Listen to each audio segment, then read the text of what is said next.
Coming up on this Wednesday edition of Newsline at noon, the two Koreas are making their final attempt to resume operations at the Gaeseong Industrial Complex.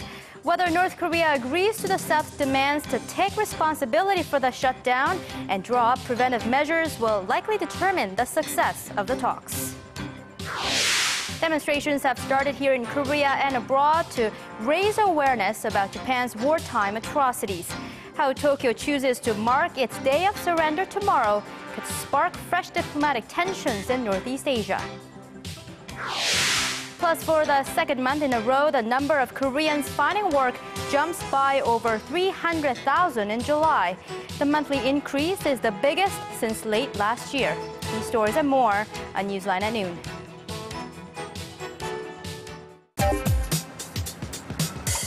Where's the best place for bibimbap?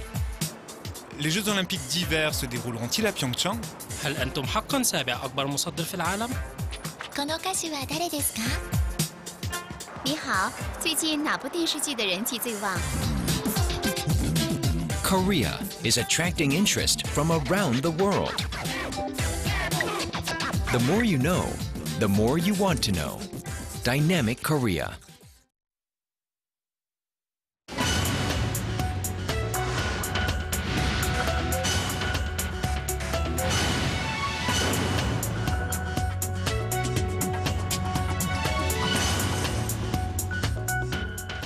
Thanks for joining us. You're watching Newsline at noon, and I'm Choi Yusan here in Seoul. Good to have you with us. I'm Mark Broom. We kick things off with the latest efforts to reopen the Gaeseong Industrial Complex. There's fresh hope in the air. The two Koreas might make a breakthrough today during their 7th round of talks in Gaeseong.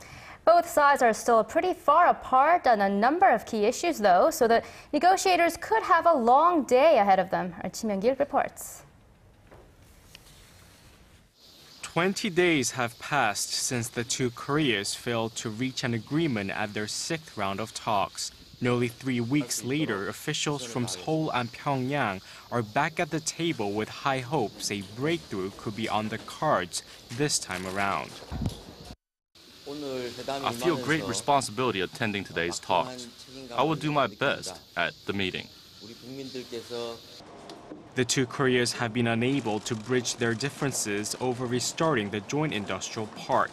The main sticking point is that South Korea wants solid assurances North Korea will not unilaterally shut down operations at the complex, while the North just wants the immediate resumption of operations without making such a guarantee.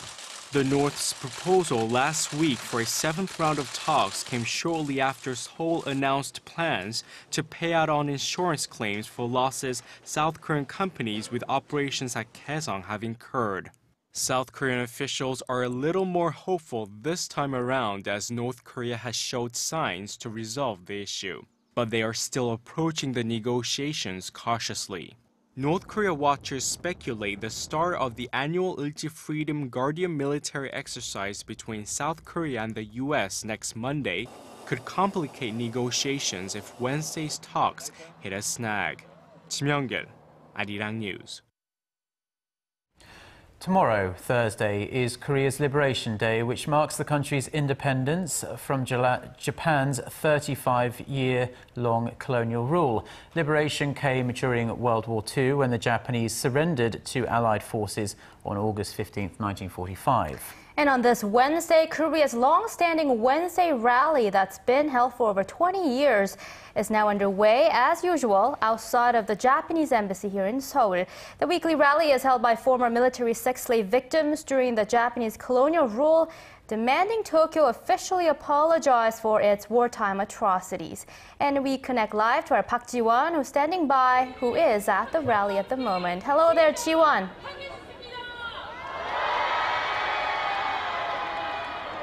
Hi guys, now I am at the outside of the Japanese embassy where weekly protest has been held for the past 20 years. And today's ceremony just started and it's larger than usual because tomorrow marks the 68th anniversary of the nation's Liberation Day. Well, hundreds of participants are demanding the Japanese government to officially apologize its wartime atrocities. Today, many students and activists are here to deliver their sincere demand to the Japanese government. And Ji-won, I believe there was another special memorial service held in central Seoul in remembrance of a sex slave victim who recently passed away.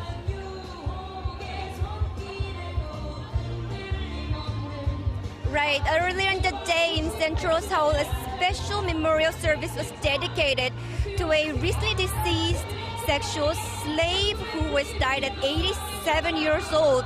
She was Lee Yong-yeol, and she just died last week without having received an official apology from the Japanese government. So many students and organizers have prepared the ceremony to console her soul.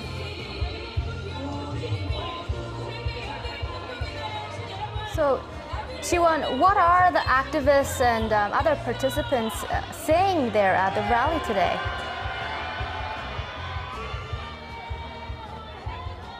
Yes, people here are very frustrated that Japan hasn't yet delivered its official apology. Although some prime ministers in the past have delivered their official apology, but that wasn't enough to heal the wounds of about 60 people who are alive in Korea. It's estimated that about 50,000 to 200,000 people have been forced into sexual slavery during the World War II, but now only about 60 people are alive. And so time is running out, but Japanese government and the Japanese politicians' reckless remarks recently are not helping at all. And the aging wartime victims' anger is growing by the day. And what's special about this year is that 16 cities in 9 different countries, including the US, Japan, and Taiwan, will hold a similar rally like this year.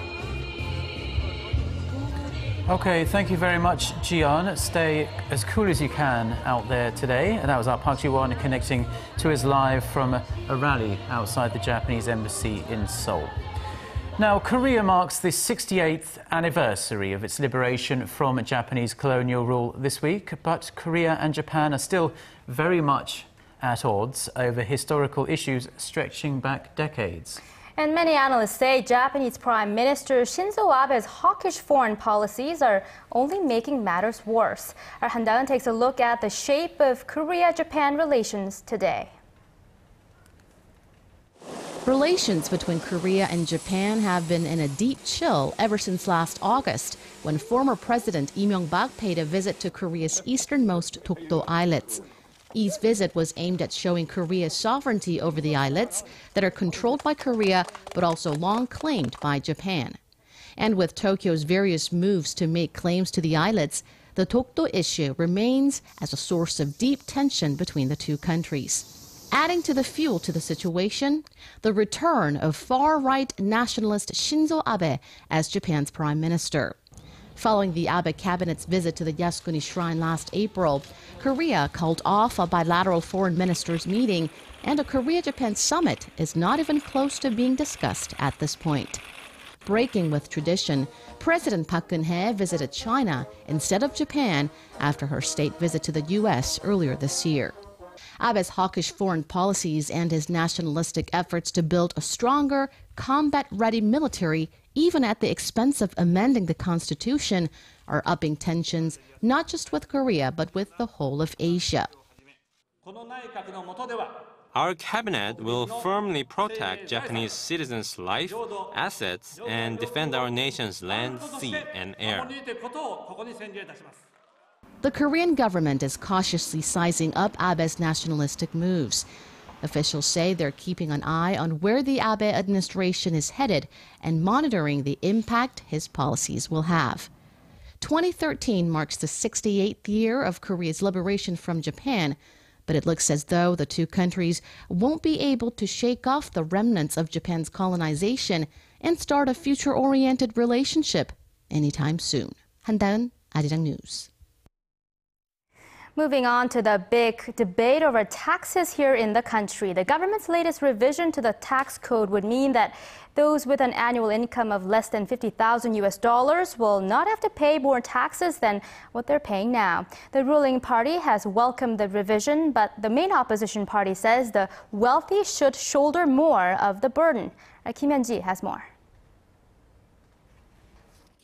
The ruling Saenuri Party rounded up its lawmakers on Tuesday to discuss how the Park Geun-hye administration should rewrite the tax code. Finance Minister Hyun Oh-seok also attended the meeting. The government released a tax code revision plan last week, only to scrap it and start the process over again from scratch this week. At the meeting of lawmakers, the ruling party's floor leader Choi Kyung-hwan apologized on behalf of his party for failing to live up to people's expectations. We requested that the government rewrite the tax code in order to reduce the burden on low-income households, while keeping it unchanged for the middle class through income tax deductions. The tax code proposal that was made last Thursday would have increased taxes on some 4.3 million salaried workers with an annual income of more than $31,000. But the government and the ruling party are now looking into increasing taxes on workers earning more than $49,000 a year. If the baseline gets adjusted as such, some 2.1 million workers will foot a bigger tax bill. That's about 2.2 million people less than the government's initial tax plan would have affected. The adjustment also means tax revenues will fall by about $390 million. While the ruling party says the revised plan is heading in the right direction, the main opposition Democratic Party says it is only a makeshift plan. The revised tax plan doesn't include what the government will do to make up for a huge revenue shortfall. We already have a deficit of some $9 billion for the first half of this year compared to last year. To make up for such a revenue shortfall, the government is now looking into ways to prevent tax evasions committed by high-income earners while avoiding additional taxes on large firms or individuals in a higher tax bracket. But the opposition party wants the government to retract tax cuts on the rich altogether. Kim Hyun-ji, Arirang News. Here's a welcome sign that Korea may be headed towards recovery in the second half of the year. More than half of Korea's listed companies reported better than expected second quarter profits. Hwang Ji-hye reports on the signals pointing to more promising times. The slumping economy at home and abroad had tamped down expectations for Korean businesses in the second quarter, but it appears that some not only met those expectations, but exceeded them. According to an online financial information provider, FN Guide, 50 out of 93 listed companies that have announced their operating profits for the second quarter of this year reported profits higher than the market consensus. Among those 50 companies, more than 30 of them reported quarterly profits that were more than 5% higher than analysts' expectations. Korea's leading power equipment maker Tusan Heavy Industries and Construction Corporation, for example, reported profits of over $280 million, far exceeding the market expectation of $160 million. Many other global companies like Kia Motors and LG Display also reported better than expected operating profits. Experts say the business showings are the result of the market's low expectations. A number of listed companies reported lower than expected earnings shock results a quarter earlier, posing a burden to the nation's stock market. Experts add that the recovery observed in major economies like the United States and Japan also boosted the company's quarterly profits. But there are looming concerns over mounting hopes of recovery in the second half of this year, as companies that haven't reported their quarterly sales are likely to show results below expectations. Experts say companies tend to delay the release of their sales reports when results turn out bad. Hwang Ji-hye, Arirang News. The number of people with jobs in Korea jumped by more than 300,000 in the second straight month in July. Data released by Statistics Korea indicates 367,000 people found work last month, bringing the number of employed up to nearly 26 million. This is the biggest monthly increase since last October. Officials at the Statistics Office attribute this increase to more recruitment in the public health and social welfare service industries. Meanwhile, the employment rate of people in their 50s has hit a 21-year high. The number of people within that age group who found jobs last month spiked 78% rather from a year ago.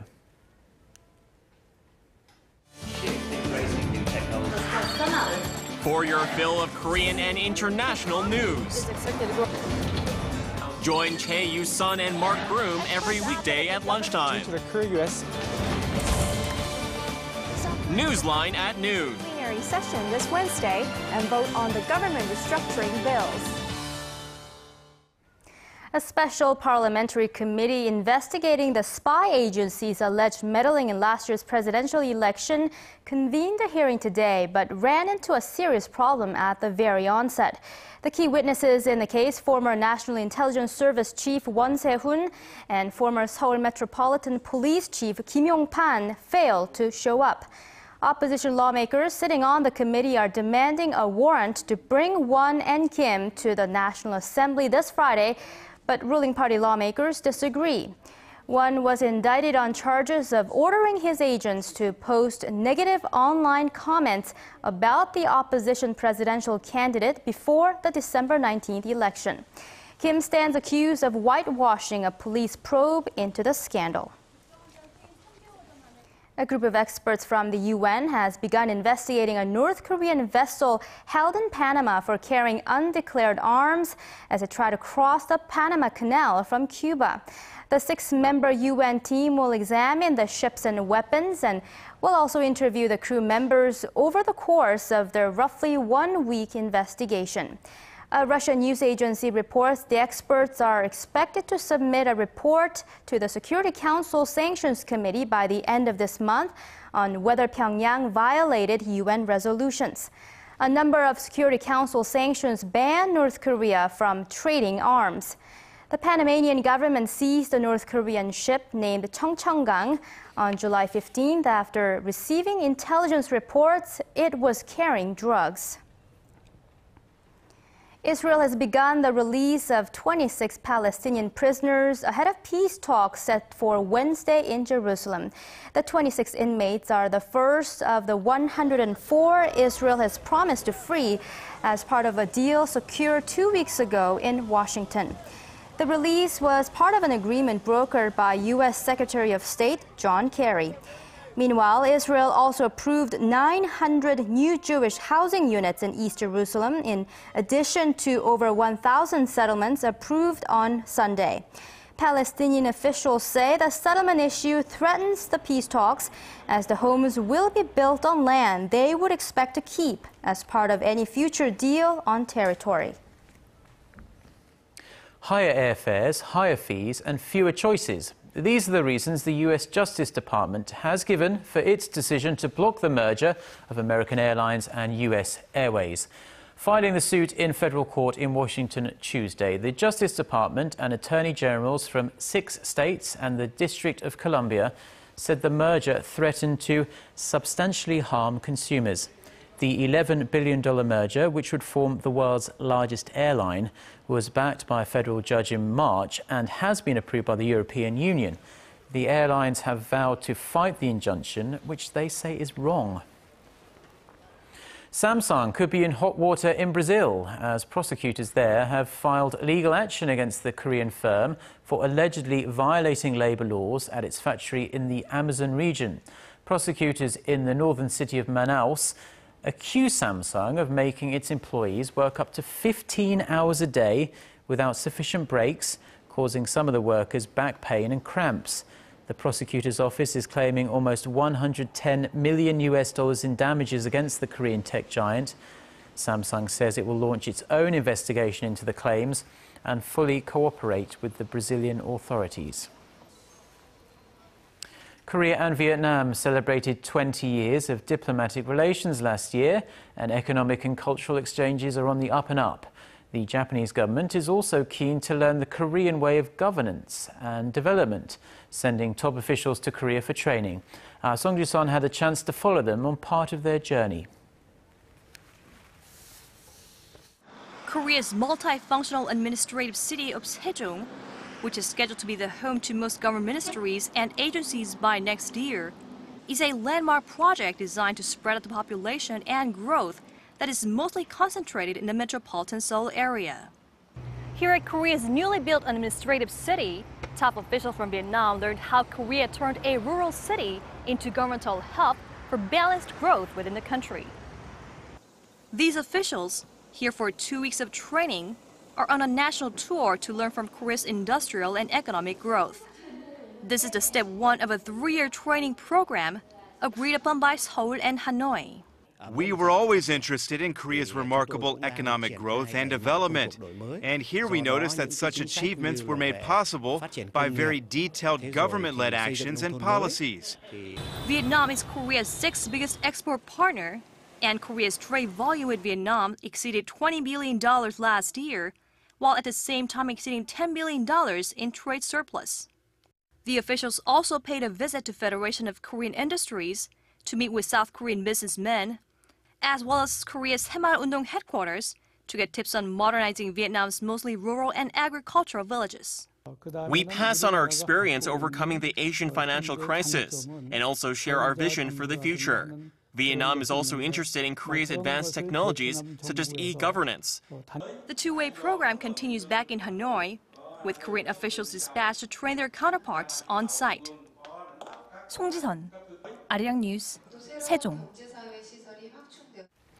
Russian pole vaulter Yelena Isinbayeva has claimed her 3rd world title at the 2013 World Athletics Championships, currently being held in Moscow. She failed to break the world record previously set by herself, but her final result of 4.89 meters was more than good enough to leave her competitors trailing in her wake. Olympic champion Jennifer Suhr from the US came in second, 7 centimeters short of Isinbayeva. The 31-year-old Russian, who has said she might retire after this competition, saying she wanted to have a baby, left the doors open, adding she will try to come back for the 2016 Olympics in Rio. Well, Mark, let's now get a weather update with our weathercaster Lee Ji-hyun standing by at the Weather Center. Good afternoon to you, Ji-hyun. Hello, guys. Well, here goes the question for Mark. Have you ever heard of fan death? Yes, of course. You can't fail to hear about it in Korea if you have Korean friends and relatives. It basically means if you are in a closed-off room with the fan open, you might die. Right. Mark, well, actually, I must say, I am a believer of fan death. Oh, really? I'm always careful, but experts actually say that there's no scientific proof behind it. Yeah, it's only a misconception. Anyways, I don't know if that's only me, but I think the air is getting a bit cooler at night and early in the morning, but not in the daytime yet for sure. Today, we'll see another blistering day with highs in the mid to upper 30s across the peninsula.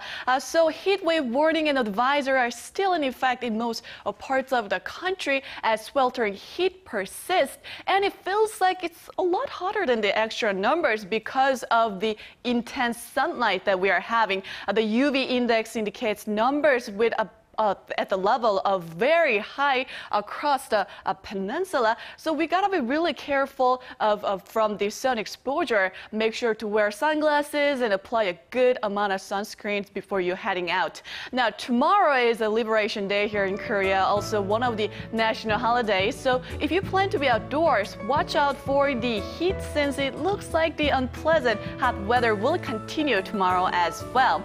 Well, right now we are looking at clear skies with a few passing clouds here and there. We are having lots of sunshine, and the humidity this afternoon will be about at 65% on average. So with that, let's take a look at today's numbers. Now, the capital and Busan will jump up to 33 degrees Celsius, that's 91 degrees Fahrenheit, and it looks like Daegu and Gwangju will be scorching hot at 37 and 36. Now, for other regions, it looks like Jeju and Dokdo will rise to 33, while Daejeon and Mount Kumgang will be topping out at 34. Now, that's all for Korea, and here's the global forecast for viewers around the world.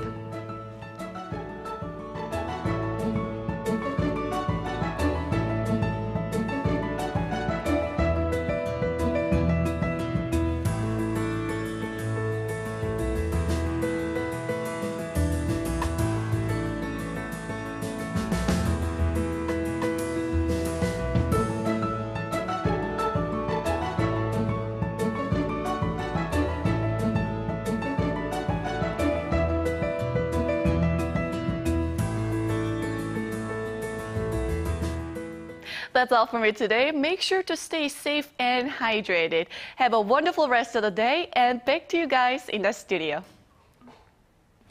And those are the stories we're following at this hour. Join us again tomorrow, Korea's Liberation Day here in Seoul.